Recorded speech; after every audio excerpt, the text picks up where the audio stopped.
viejo o adolescente, criollo o mestizo, general, obrero o licenciado. El mexicano se me aparece como un ser que encierra y se preserva. Máscara el rostro y máscara la sonrisa.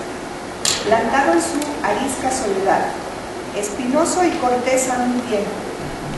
Todo le sirve para defenderse. El silencio y la palabra, la cortesía y el desprecio, la ironía y la resignación. Tan celoso de su intimidad como de la ajena. Ni siquiera se atreve a rozar con los ojos al vecino. Una mirada puede desencadenar la cólera de esas almas cargadas de electricidad. Atraviesa la vida como desollado. Todo puede herirle, palabras y sospecha de palabras. Su lenguaje está lleno de reticencias, de figuras y alusiones, de puntos suspensivos. En su silencio hay repliegues, matices, nubarrones, arcoíris súbitos, amenazas indescifrables. Aún en la disputa, prefiere la expresión velada de la injuria. Al buen entendedor, pocas palabras. En suma, entre la realidad y su persona, establece una muralla, no por invisible, menos infranqueable, de impasividad y lejanía. El mexicano siempre está lejos, lejos del mundo y de los demás, lejos también de sí mismo. El lenguaje popular refleja hasta qué punto nos defendemos del exterior. El ideal de la hombría consiste en no rajarse nunca. Los que se abren son cobardes. Para nosotros, contrariamente a lo que ocurre con otros pueblos, abrirse es una debilidad o una traición. El mexicano puede doblarse, humillarse, agacharse, pero no rajarse.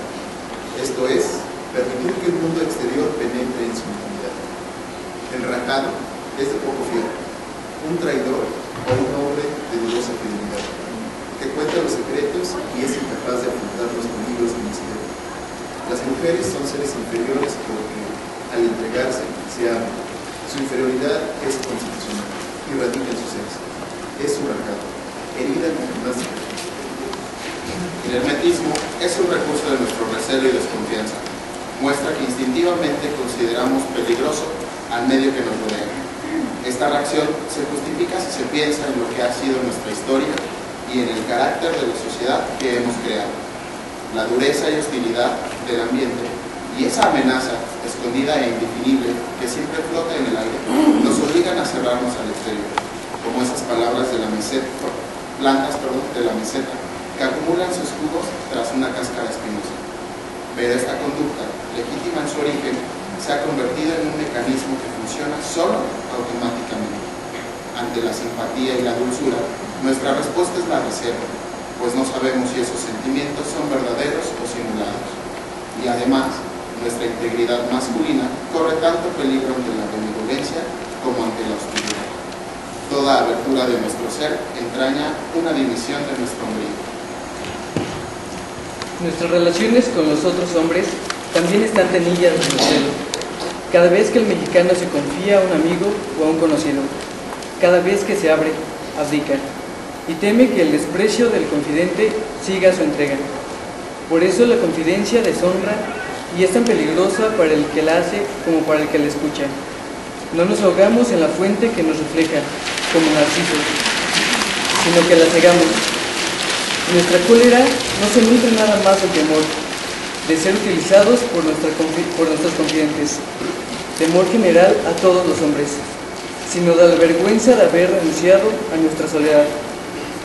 El que se confía se enajena. Me he vendido con fulano, decimos cuando nos confiamos a alguien que no lo merece. Esto es, nos hemos rajado. Alguien ha penetrado en el castillo fuerte. La distancia entre hombre y hombre, creadora del mundo respeto y la mutua seguridad, ha desaparecido. No solamente estamos a merced del intruso, sino que hemos abdicado. Todas estas expresiones revelan que el mexicano considera la vida como lucha, concepción que no lo distingue del resto de los hombres modernos. El ideal de hombría para otros pueblos consiste en una abierta y agresiva disposición al combate. Nosotros acentuamos el carácter defensivo, vistos a repeler el ataque. El macho es un ser hermético, encerrado en sí mismo, capaz de guardarse y guardar lo que se le confía. La hombría se mide por la invulnerabilidad inmortalidad ante las armas enemigas o ante los impactos del mundo exterior. El estoicismo es la más alta de nuestras virtudes guerreras y políticas. Nuestra historia está llena de frases y episodios que revelan la indiferencia de nuestros héroes ante el dolor o el peligro. Desde niños nos enseñan a sufrir con dignidad las derrotas, concepción que no carece de grandeza. Y si no todos somos estoicos e impasibles, como Juárez y Cuauhtémoc, al menos procuramos ser resignados, pacientes y sufridos. La resignación es una de nuestras virtudes populares, más que el brillo de la victoria. Nos conmueve la entereza ante la adversidad. La preeminencia de lo cerrado frente al abierto no se manifiesta solo como impasibilidad y desconfianza, ironía y recelo, sino como amor a la forma. Esta contiene y encierra la intimidad, impide sus excesos, reprime sus explosiones, las separa y aísla, las reserva. La doble influencia indígena y española se conjugan en nuestra predilección por la ceremonia, las fórmulas y el orden. El mexicano, contra lo que supone una superficial interpretación de nuestra historia, aspira a crear un mundo ordenado conforme a principios claros. La agitación y encono de nuestras luchas políticas prueba hasta qué punto las nociones jurídicas juegan un papel importante en nuestra vida pública. Y en la de todos los días, el mexicano es un hombre que se esfuerza por ser formal y que muy fácilmente se convierte en formulista. Y es explicable. El orden jurídico, social, religioso o artístico constituye una esfera segura y estable. En su ámbito basta con ajustarse a los modelos y principios que regulan la vida. Nadie, para manifestarse, necesita recurrir a la continua invención que exige una sociedad libre. Quizá nuestro tradicionalismo, que es una de las constantes de nuestro ser y lo que da coherencia y enfermedad a nuestro pueblo, parte del amor que profesamos a la forma. Las complicaciones rituales de la cortesía, la consistencia del humanismo clásico, el gusto por las formas cerradas en la poesía, el soneto y la décima séptima. Nuestro amor por la geometría en las artes decorativas, por el dibujo y la composición en la pintura, la pobreza de nuestro romanticismo frente a la excelencia de nuestro arte barroco, el formalismo de nuestras instituciones públicas, apolíticas y, en fin, la peligrosa inclinación que mostramos por las formas sociales, morales y culturales. Son otras tantas expresiones de esta tendencia de nuestro carácter. El mexicano no solo se habla, tampoco se llama. A veces las formas nos ahogan. Durante el siglo pasado, los liberales vanamente intentaron someter la realidad del país a la camisa de fuerza de la Constitución de 1854. Los resultados fueron la dictadura de Porfirio Díaz y la Revolución de 1910. En cierto sentido, la historia de México, como la de cada mexicano, consiste en una lucha entre las formas y fórmulas en que se pretende encerrar a nuestro ser y las explosiones con que nuestra espontaneidad se venga. Pocas veces la forma ha sido una creación original, un equilibrio alcanzado no a expensas, sino gracias a la expresión de nuestros instintos y quereres, nuestras formas jurídicas y morales. Por el contrario, mutilan con frecuencia a nuestro ser, nos impiden expresarnos y niegan satisfacción a nuestros apetitos vitales. La preferencia por la forma, inclusive vacía de contenido, se manifiesta a lo largo de la historia de nuestro arte, desde la época precortesiana hasta nuestros días. Antonio Castro Leal, con su excelente estudio sobre Juan Luis Alarcón, muestra cómo la reserva frente al romanticismo, que es por definición expansivo y abierto, se expresa ya en el siglo XVII, esto es, antes de que siquiera tuviésemos conciencia de nacionalidad.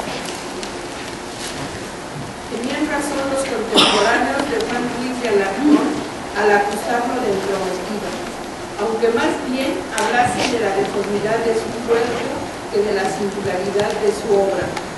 En efecto, la porción más característica de su teatro niega al de sus contemporáneos españoles, y su negación contiene en cifra la que México ha opuesto siempre a España. El teatro de Alarcón es una respuesta a la vitalidad española, afirmativa y deslumbrante en esa época, y que se expresa a través de un gran sí a la historia y a las pasiones. Lope exalta el amor, lo heroico, lo sobrehumano, lo increíble. Alarcón opone a esas virtudes pasiones desmesuradas, otras más sutiles y burguesas. La dignidad, la cortesía, el estoicismo melancólico, un pudor sonriente. Los problemas morales interesan poco a Lope, que ama la acción, como todos sus contemporáneos. Más tarde, Calderón mostrará el mismo desdén por la psicología, los conflictos morales y las oscilaciones, caídas y cambios del alma humana. Solo son metáforas que transparentan un drama arqueológico, cuyos dos personajes son el pecado original y la gracia divina. En las comedias más representativas de Alarcón, en cambio el cielo cuenta poco, tampoco como el viento pasional que arrebata a los personajes grotescos. El hombre, nos dice el mexicano, es un compuesto, y el mal y el bien se mezclan sutilmente en su alma. En lugar de proceder por síntesis, utiliza el análisis. El héroe se vuelve el problema. En varias comedias se plantea la cuestión de la mentira. ¿Hasta qué punto el mentiroso de veras miente, de veras se propone engañar? No es la primera víctima de sus engaños, y no es a sí mismo a quien engaña. El mentiroso se miente a sí mismo, tiene miedo de sí. Al plantearse el problema de la autenticidad, Alarcón anticipa uno de los temas constantes de reflexión del mexicano, que más tarde recogerá Rodolfo Fusigli en El Gesticulador. En el mundo de Alarcón no triunfa la pasión moral, todo subordina lo racional. Sus arquetipos son tipos de la moral que se cría y perdona. Al sustituir los valores mentales y románticos y Lope de los abstractos de una moral universal y racional. No se evade todos escalones de su ser. Su relación como la de México no afirma nuestra singularidad de los españoles. Los valores que postula Alarcón pertenecen a todos los hombres y son una herencia humana, tanto como una profecía de la moral que impondrá el mundo burgués. No expresan nuestra espontaneidad que resuelve nuestros conflictos.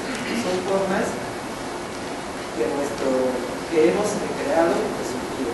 Máscaras, solo hasta nuestros días hemos sido capaces de enfrentar al sí español, un sí mexicano y una afirmación intelectual, hacia de nuestras particularidades.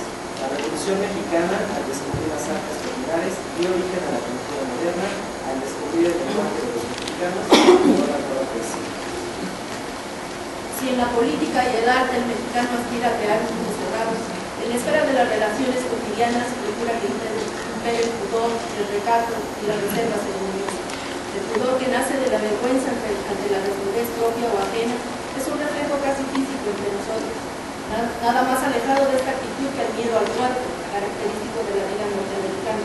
No nos da miedo ni vergüenza nuestro cuerpo, lo afrontamos con naturalidad y lo vivimos con cierta plenitud, a la inversa de lo que ocurre con los puritanos. Para nosotros, el cuerpo existe, da gravedad y límites a nuestro cuerpo, lo sufrimos y gozamos, no es un traje que estamos acostumbrados a habitar, ni algo ajeno a nosotros. Somos nuestro cuerpo, pero las miradas extrañas nos sobresaltan, porque el cuerpo no ve la intimidad, sino la descubre. El pudor así tiene un carácter defensivo, como la muralla china de la policía o las cercas de órganos y cactos que separan en el campo a los jacales de los campesinos. Por eso la virtud que más estimamos en las mujeres es el recato, como en los hombres la reserva. Ellas también deben defender su intimidad. Sin duda, en nuestra concepción del recato femenino interviene la vanidad masculina del Señor, que hemos heredado de indios y españoles. Como casi todos los pueblos, los mexicanos consideran a la mujer como un instrumento, ya de los deseos del hombre, ya de los fines que le asigna la ley, la sociedad o la moral. Fines, hay que decirlo, sobre los que nunca se le ha pedido su consentimiento y en cuya realización participa solo pasivamente, en tanto que depositarla de ciertos valores. Prostituta, diosa, gran señora, amante, la mujer transmite o conserva, pero no crea los valores y energías que le confía la naturaleza a la sociedad. En un mundo hecho a la imagen de los hombres, las mujeres son un reflejo de la voluntad y querer masculinos. Pasiva se convierte en diosa, amada, ser que se encarna los elementos estables y antiguos del universo. La tierra, madre y virgen, activa es siempre función, medio, canal. La feminidad nunca es un fin en sí mismo, como no es la hombría. En otros países, estas funciones se realizan a la luz pública y completa. En algunos se reverencia a las prostitutas jovencitas o a las vírgenes. En otros se premia a las madres. En casi todos se adula y respeta a la gran señora. Nosotros preferimos ocultar esas gracias y virtudes. El secreto debe acompañar a la mujer, pero la mujer no solo debe ocultarse, sino que además debe ofrecer cierta impasibilidad sonriente al mundo exterior. Ante el escareo erótico debe ser decente, ante la adversidad, sufrida. En ambos casos su respuesta no es instintiva ni personal, sino conforme a un modelo genérico. Y ese modelo, como en el caso del macho, tiende a subrayar los aspectos defensivos y pasivos, en una gama que va desde el pudor y la decencia hasta el estoicismo, la resignación y la impasibilidad. La herencia hispanoárabe explica completamente esta conducta. La actitud de los españoles frente a las mujeres es muy simple y se expresa con brutalidad y concisión, en dos refranes: la mujer en casa y con la pata rota, y entre santo y santo, pared de cal y canto. La mujer es una fiera doméstica, orgullosa y pecadora de nacimiento, a quien hay que someter con el palo y conducir con el freno de la religión. De ahí, muchos españoles consideran a las extranjeras, y especialmente a las que pertenecen a países de raza y religión diversas a las suyas, como presa fácil. Para los mexicanos, la mujer es un ser oscuro, secreto y agresivo. No se le atribuyen malos instintos, se pretende que ni siquiera los tiene. Mejor dicho, no son sino de la especie. La mujer encarna la voluntad de la vida, que es por esencia impersonal, y en este hecho radica su imposibilidad de tener una vida personal, ser ella misma, dueña de su deseo, su pasión o su capricho. Es bastante más libre y pagano que el español, como heredero de las grandes religiones naturalistas precolombinas. El mexicano no condena al mundo natural, tampoco el amor sexual está teñido de luto y horror, como en España. La peligrosidad no radica en el instinto, sino en asumirlo personalmente. Le aparece, sí, la idea de pasividad, tendida o erguida, vestida o desnuda. La mujer nunca es ella misma, manifestación indiferenciada de la vida. Es el canal del apetito cósmico. En ese sentido, no tiene deseos propios. Las norteamericanas proclaman también la ausencia de instintos y deseos. Pero la raíz de su pretensión es distinta y hasta contraria. La norteamericana oculta o niega ciertas partes de su cuerpo y, con más frecuencia, de sus hijos. Son inmorales y, por lo tanto, no existen. Al negarse, reprime su espontaneidad. La mexicana simplemente no tiene voluntad. Su cuerpo duerme y solo se enciende si alguien lo despierta. Nunca es pregunta, sino respuesta. Materia fácil y vibrante que la imaginación y la sensualidad masculina esculpen. Frente a la actividad que despliegan las otras mujeres, que desean cautivar a los hombres a través de la agilidad de su espíritu o del movimiento de su cuerpo, la mexicana pone un cierto hieratismo, un reposo hecho al mismo tiempo de espera y de estreno. El hombre revolotea a su alrededor, la festeja, la canta, hace caracolear su caballo o su imaginación. Ella se ve en el recato y la inmovilidad. Es un ídolo. Como todos los ídolos, es dueña de fuerzas magnéticas, cuya eficacia y poder crecen a medida que el foco emisor es más pasivo y secreto. Analogía cósmica. La mujer no busca, atrae. Y el centro de su atracción es su sexo, oculto, pasivo, inmóvil, solo secreto. Esta concepción, bastante falsa si se piensa que la mexicana es muy sensible e inquieta, no la convierte en mero objeto, en cosa. La mujer mexicana, como todas las otras, es un símbolo que representa la estabilidad y continuidad de la raza. A su significación cósmica se alía la social. En la vida diaria su función consiste en hacer imperar la ley y el orden, la piedad y la dulzura. Todos cuidamos que nadie falte al respeto a las señoras, noción universal, sin duda, pero en México se lleva hasta sus últimas consecuencias. Gracias a ella se suavizan muchas de las asperezas de nuestras relaciones de hombre a hombre. Naturalmente, habría que preguntar a las mexicanas su opinión. Ese respeto es a veces una hipócrita manera de sujetarlas e impedirles que se expresen. Quizá muchas preferirían ser tratadas con menos respeto, que por lo demás se les concede solamente en público y con más libertad y autenticidad, esto es, como seres humanos y no como símbolos o funciones. Pero ¿cómo vamos a consentir que ellas se expresen si toda nuestra vida tiende a paralizarse en una máscara que oculte nuestra intimidad? Ni la modestia propia ni la vigilancia social hacen invulnerable a la mujer, tanto por la fatalidad de su anatomía abierta como por su situación social. Depositaría de la honra a la española. Está expuesta a toda clase de peligros contra los que nada puede la moral personal y la protección masculina. El mal radica en ella misma. Por naturaleza es un ser rajado, abierto, más en virtud de su mecanismo de la compensación fácilmente explicable. Se hace virtud de la flaqueza original y se crea el mito de la sufrida mujer mexicana. El ídolo siempre vulnerable, siempre en trance de convertirse en ser humano.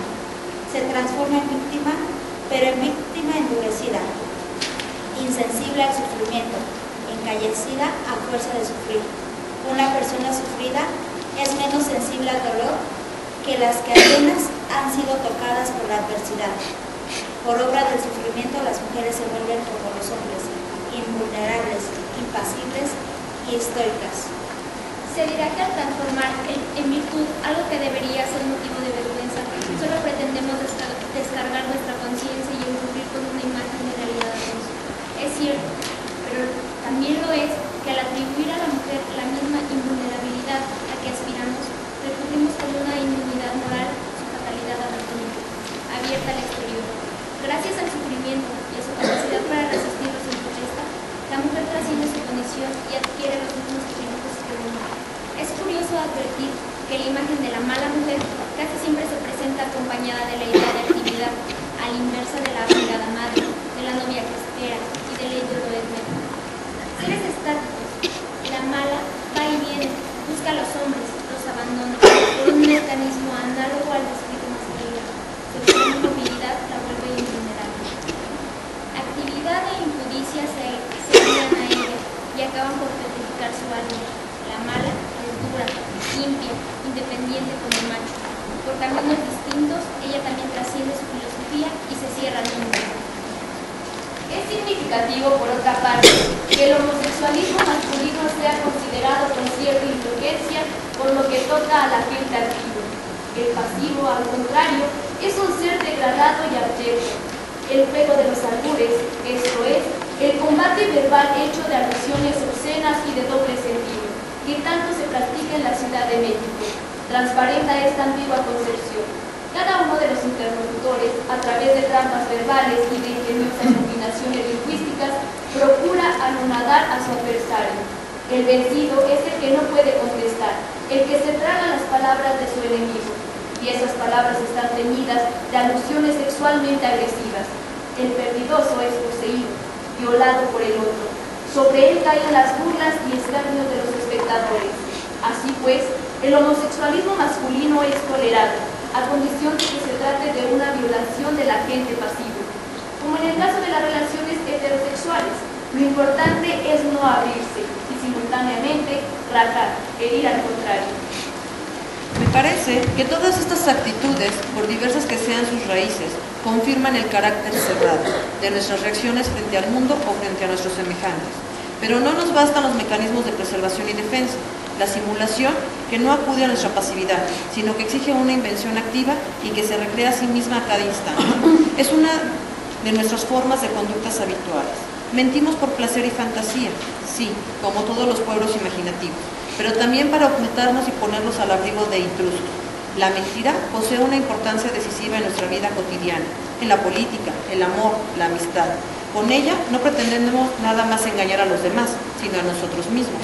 De ahí su fertilidad y lo que distingue a nuestras mentiras de las groseras invenciones de otros pueblos. La mentira es un juego trágico en el que arriesgamos parte de nuestro ser. Por eso es estéril su denuncia. El simulador pretende ser lo que no es. Su actividad reclama una constante improvisación, un ir hacia adelante siempre, entre arenas movedizas. A cada minuto hay que rehacer, recrear, modificar el personaje que fingimos, hasta que llega un momento en que realidad y apariencia, mentira y verdad, se confunden. El tejido de invenciones para deslumbrar al prójimo, la simulación que trueca en una forma superior por artística de la realidad. Nuestras mentiras reflejan simultáneamente nuestras carencias y nuestros apetitos, lo que no somos y lo que deseamos ser. Simulando nos acercamos a nuestro modelo y a veces el gesticulador, como ha visto con Honduras Usigli, se funde con sus gestos, los hace auténticos. La muerte del profesor Rubio lo convierte en lo que deseaba ser, el general Rubio, un revolucionario sincero y un hombre capaz de impulsar y purificar a la revolución estancada. En la obra de Usigli, el profesor Rubio se inventa a sí mismo, se transforma en general. Su mentira es tan verdadera que Navarro, el corrompido, no tiene más remedio que volver a matar en él a su antiguo jefe. El general Rubio mata en él la verdad de la revolución. Si por el camino de la mentira podemos llegar a la felicidad, un exceso de sinceridad puede conducirnos a formas refinadas de rebeldía. Cuando nos enamoramos, nos abrimos, mostramos nuestra intimidad, ya que una vieja tradición quiere que el que sufre de amor exhiba sus heridas ante la que ama, pero al descubrir sus llagas de amor, el enamorado transforma su ser en una imagen, en un objeto que entrega a la contemplación de la mujer y de sí mismo. Al mostrarse, invita a que lo contemplen con los mismos ojos piadosos con el que él se contempla. La mirada ajena ya no lo desnuda, lo recubre de piedad, y al presentarse como espectáculo pretender que se le mire con los mismos ojos con el que él se ve, se va del juego erótico, pone a salvo su verdadero ser, lo sustituye por una imagen, subtrae su intimidad, que se refugia en sus ojos que son nada más contemplación y piedad de sí mismo. Se vuelve su imagen, la mirada que lo contempla. En todos los tiempos y en todos los tiempos, las relaciones humanas y especialmente las amorosas corren el riesgo de volverse equívocas. Narcisismo y masoquismo no son tendencias exclusivas del mexicano, pero es notable la frecuencia con que canciones populares, refranes y conductas cotidianas aluden al amor como falsedad de mentira.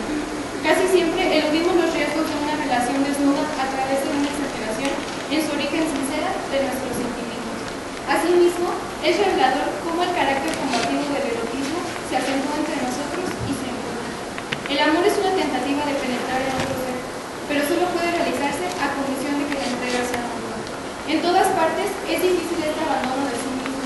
Pocos coinciden en la entrega y más pocos aún logran trascender esa etapa posesiva y gozar del amor como lo que realmente es. Ese perpetuo descubrimiento, una inmersión en las aguas de la realidad y una recreación constante. Nosotros concebimos el amor como conquista y como lucha. No se trata de penetrar la realidad a través de un cuerpo como de velarla. De ahí que la imagen del amante afortunado, herencia acaso del Don Juan español, se confunda con la del hombre que se vale de sus sentimientos reales o inventados para obtener el amor. La simulación es una actividad parecida a la de los actores y puede expresarse en tantas formas como personajes fingidos, pero el actor, si lo es de veras, se entrega a su personaje y lo encarna plenamente, aunque después, terminada la representación, lo abandone como su piel la serpiente. El simulador jamás se entrega y se olvida de sí, pues dejaría de simular si se fundiera con su imagen. Al mismo tiempo, esa ficción se convierte en una parte inseparable y espuria de su ser. Está condenado a representar toda su vida, porque entre su personaje y él se ha establecido una complicidad que nada puede romper, excepto la muerte o el sacrificio. La mentira se instala en su ser y se convierte en el fondo último de su personalidad. Simular es inventar o, mejor, aparentar y así eludir nuestra posición. La disimulación exige mayor sutileza. El que disimula no representa, sino que quiere hacer invisible, pasar desapercibido sin renunciar a su ser. El mexicano excede en el disimulo de sus pasiones y de sí mismo. Temeroso de la mirada ajena, se contrae, se reduce, se vuelve sombra y fantasma, no camina, se debilita, no propone, disimula. Y no replican, resonan, no se quejan, sonríen, hasta cuando cantan, si no estalla y se abre el pecho, se hace entre dientes y a media voz, disimulando su cantar. Y es tanta la tiranía de esta disimulación que aunque de raros anhelos se me hincha el corazón. Tengo miradas de reto y voz de resignación. Quizá el disimulo nació durante la colonia indios y mestizos. Tenían como el poema de Reyes, que cantar llegó, pues entre dientes más se oyen palabras de rebelión. El mundo colonial ha desaparecido, pero no el temor, la desconfianza y el recuerdo. Y ahora no solamente disimulamos nuestra cólera, sino nuestra ternura. Cuando pide disculpas, la gente del campo suele decir: disimule usted, señor, y disimulamos. Nos disimulamos con tal ahínco que casi no existimos. En su forma radical, el disimulo llega al mimetismo, y el indio se funde con el paisaje, se confunde con la barra blanca en que se apoya por la tarde, con la tierra oscura en que se tiende a mediodía, con el silencio que lo rodea. Se disimula tanto su humana singularidad que acaba por abolir y se vuelve piedra, pirú, mura, silencio, espacio. No quiero decir que comulgue con el todo, a la manera panteísta, ni que un árbol aprenda a todos los árboles, sino que efectivamente esto es de una manera concreta y particular. Se confunde con un objeto determinado. Roger Kiloes observa que el mimetismo no implica siempre una tentativa de protección contra las amenazas virtuales que pululan por el mundo externo. A veces los insectos se hacen los muertos o imitan las formas de la materia en descomposición, fascinados por la muerte, por la inercia del espacio. Esta fascinación, fuerza de gravedad, diría yo, de la vida, es común a todos los seres, y el hecho de que se exprese como mimetismo confirma que no debemos considerar a este exclusivamente como un recurso del instinto vital para escapar del peligro y la muerte. Defensa frente al exterior o fascinación ante la muerte. El mimetismo no consiste tanto en cambiar de naturaleza como de apariencia. Es revelador que la apariencia escogida sea la de la muerte o la del espacio inerte, en reposo. Extenderse, confundirse con el espacio, ser espacio, es una manera de rehusarse a las apariencias, pero también es una manera de ser solo apariencia. El mexicano tiene tanto horror a las apariencias como amor le profesan sus demagogos y dirigentes. Por eso se disimula su propio existir hasta confundirse con los objetos que lo rodean, y así, por miedo a las apariencias, se vuelve solo apariencia. Aparenta ser otra cosa, e incluso prefiere la apariencia de la muerte, o del no ser antes que abrir su intimidad y cambiar. La disimulación mimética, en fin, es una de tantas manifestaciones de nuestro hermetismo. Si el gesticulador acude al disfraz, los demás queremos pasar desapercibidos. En ambos casos ocultamos nuestro ser, y a veces lo negamos. Recuerdo que una tarde, como ya era un leve ruido en el cuarto vecino mío, pregunté en voz alta: ¿quién anda por ahí? La voz de una criada recién llegada de su pueblo contestó: no es nadie, señor, solo yo. No solo nos disimulamos a nosotros mismos y nos hacemos transparentes y fantasmales, también disimulamos la existencia de nuestros semejantes. No quiero decir que los ignoremos o los hagamos menos, actos deliberados y soberbios. Los disimulamos de manera más definitiva y radical. Los ninguneamos. El ninguneo es una operación que consiste en hacer de alguien ninguno. La nada de pronto se individualiza, se hace cuerpo y ojos, se hace ninguno. Don Nadie, padre español de ninguno, posee don, vientre, honra, cuenta en el banco y habla con voz fuerte y segura. Don Nadie llena al mundo con su vacía y vocinglera presencia. Está en todas partes y en todos los sitios tiene amigos. Es banquero, embajador, hombre de empresa. Se pasea por todos los salones. Lo condecoran en Jamaica, en Estocolmo y en Londres. Don Nadie es funcionario o influyente y tiene una agresiva y engreída manera de no ser. Ninguno es silencioso y tímido, resignado. Es sensible e inteligente. Sonríe siempre, espera siempre, y cada vez que quiere hablar, tropieza con un muro de silencio. Si saluda, encuentra una espalda glacial. Si suplica, llora o grita, sus gestos y gritos se pierden en el vacío que don nadie crea con su vozarrón. Ninguno se atreve a no ser, oscila, intenta una y otra vez ser alguien. Al fin, entre vanos gestos, se pierde en el limbo de donde surgió. Sería un error pensar que los demás le impiden existir. Simplemente disimula su existencia, obra como si no existiera, lo unifican, lo anulan, lo ningunea. Es inútil que ninguno hable, publique libros, pinte cuadros, se ponga de cabeza. Ninguno es la ausencia de nuestras miradas, la pausa de nuestra conversación, la reticencia de nuestro silencio. Es el hombre que olvidamos siempre por extraña fatalidad, el eterno ausente, el limitado que no evitamos, el hueco que no llenamos. Es una misión, y sin embargo, ninguno está presente siempre, en nuestro secreto, nuestro crimen y nuestro remordimiento. Por eso el ninguneador también se ningunea. Es ser la omisión de alguien, y si todos somos ninguno, no existe ninguno de nosotros. El círculo se cierra y la sombra de ninguno se extiende sobre México. Asfixia el gesticulador y lo cubre todo. En nuestro territorio, más fuerte que las pirámides y los sacrificios, que las iglesias y los motines y los cantos populares, vuelve a imperar el silencio anterior a la historia.